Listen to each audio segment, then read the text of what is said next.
progress of the nation to which he belongs. So the emphasis here is really on holistic development, on imparting skills to the student which will have a lifetime relevance, and not simply to prepare them to get good jobs in the market outside, although that of course is also very important. There is of course no need for me to attempt any introduction of our speaker today.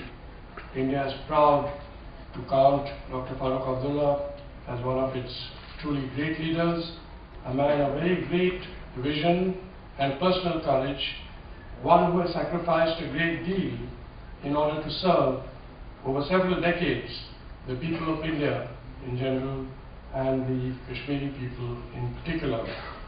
So courage, commitment, passion, three characteristics which are valued very deeply by all of us here in the IILM group are indeed his characteristics for which he is truly respected, not only in India but the world over. And I would only like to mention two of my own experiences which Dr. Farooq Abdullah might have forgotten, but I vividly remember to this day when I was posted in London more than a decade ago. I remember that the atmosphere there was extremely negative as far as India was concerned, as far as the way we were handling Kashmir issues was concerned.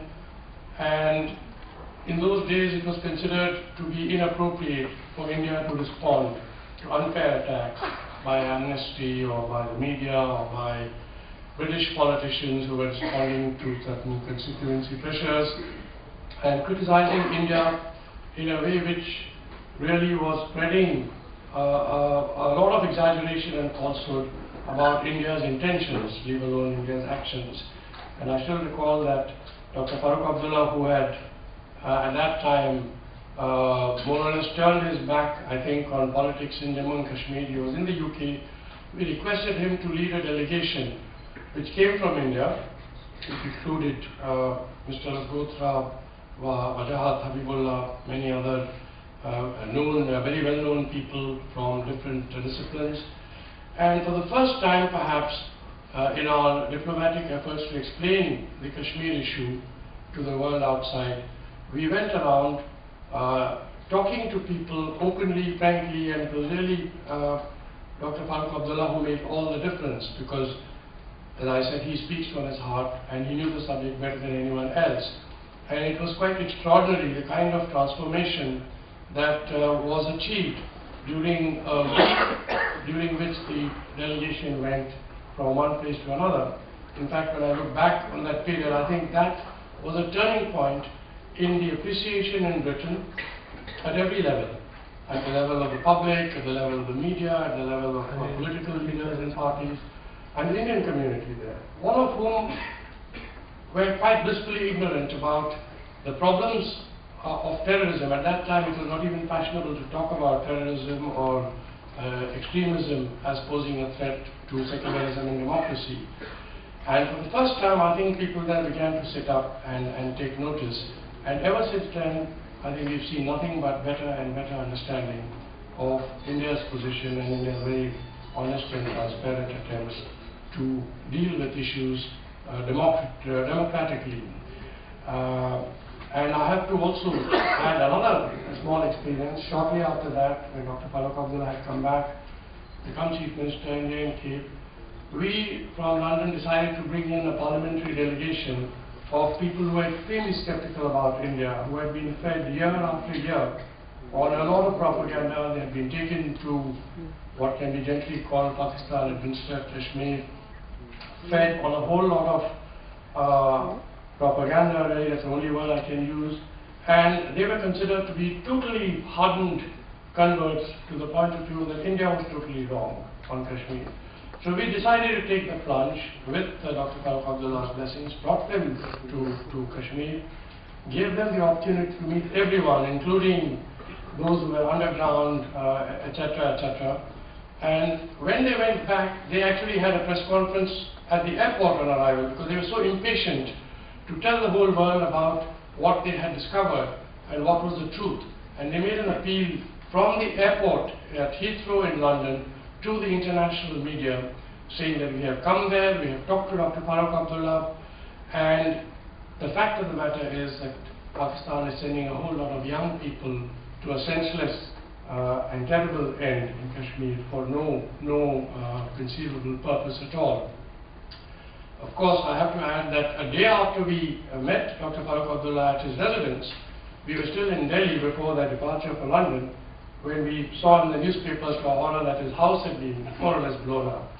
So that explains to you the kind of courage that Dr. Farooq Abdullah personally has been showing in an extremely difficult situation. We can only respectfully express our appreciation for what he has done, for the better understanding of the issues in Kashmir, and the subject that he has chosen for today is very appropriate. It is a peaceful Kashmir and a prosperous India, and I know that all of you would be extremely keen to hear from him directly about his views, his insights, and his vision for a peaceful Kashmir and a prosperous India. Thank you very much.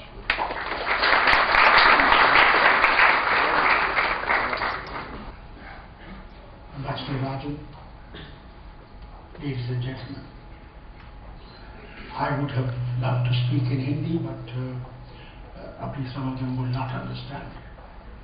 Therefore, I'll speak in English. Not that I'm not well versed with English, but I think sometimes my own language is far better in expressing certain words. Anyway, I'm grateful to all of you for having invited me here. Particularly because it is in remembrance of Mrs. Indira Gandhi. I've had a strange relationship with Mrs. Gandhi. Nothing new. There were ups and downs, like all politicians go through, but I was a doctor, I was a different man. I thought politics was a gentleman's game. I only realized later on that you need to be a little bit of rascalish to be in politics to survive. And that's telling you exactly how I feel about it. The problem between the subject is very difficult, extremely difficult. Rajan has put many points before you, but I'd like to tell you that responsibility lies on this nation. It lies on this nation because we're not a small nation. And I must say, when he was ambassador